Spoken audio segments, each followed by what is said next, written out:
Bonjour, dans ce troisième épisode, on va parler des ciseaux, de leur entretien et de l'utilisation des porte-bobines.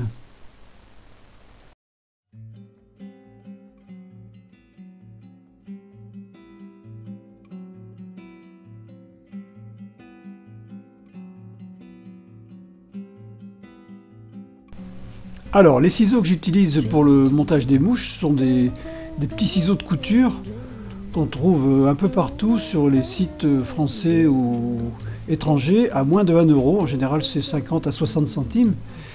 Ils s'ouvrent facilement et on les entretient avec une pierre à affûter qu'on va frotter doucement, non pas sur le côté tranchant, mais sur l'envers. On passe 3-4 fois dessus, voilà, sur chaque côté, et vous retrouvez instantanément le tranchant de ces petits ciseaux qui sont pas bien chers mais qui vont très très bien.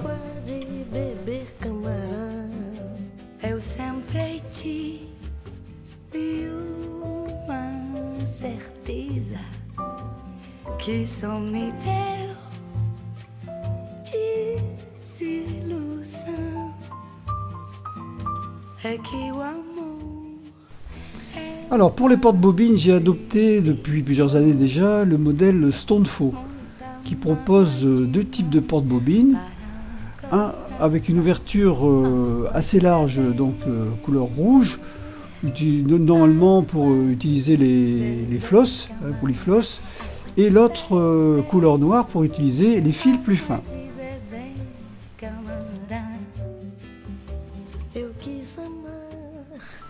Alors pour installer la bobine sur le porte-bobine, il ne faut pas se tromper de sens. Il faut poser le porte-bobine à l'envers sur la table, c'est-à-dire donc du côté où on ne voit pas la marque Stonefo. Ensuite, on adapte la bobine qui elle-même aura le fil qui part vers l'extérieur. Voilà. Donc ensuite, on ramène ce fil vers la bobine et on va pouvoir l'introduire dans l'ouverture de l'enfil-aiguille qu'on va passer directement dans le tube du porte-bobine. Je vais vous expliquer après comment on peut faire cette enfil-aiguille.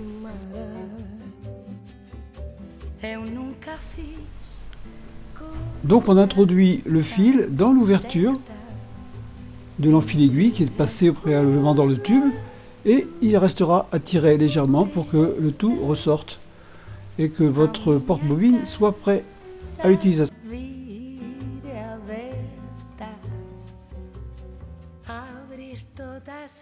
Alors maintenant, faites très attention pour l'utilisation d'avoir toujours le porte-bobine dans la main dans le bon sens, c'est-à-dire dans le sens où vous voyez la marque Stonefo indiquée dessus et vous avez le petit curseur crénelé qui est donc du côté de votre main puisque ça permettra d'agir sur la bobine pour délivrer le fil avec la tension que vous voulez. Donc ne vous trompez pas de sens.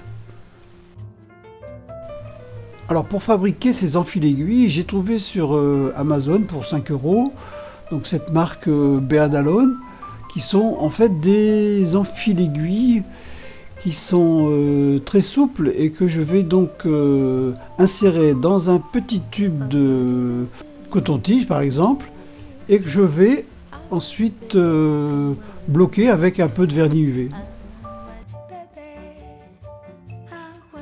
Et ça va nous donner un enfil-aiguille très souple et à la fois très solide qui passe très très bien dans les tubes des porte-bobines.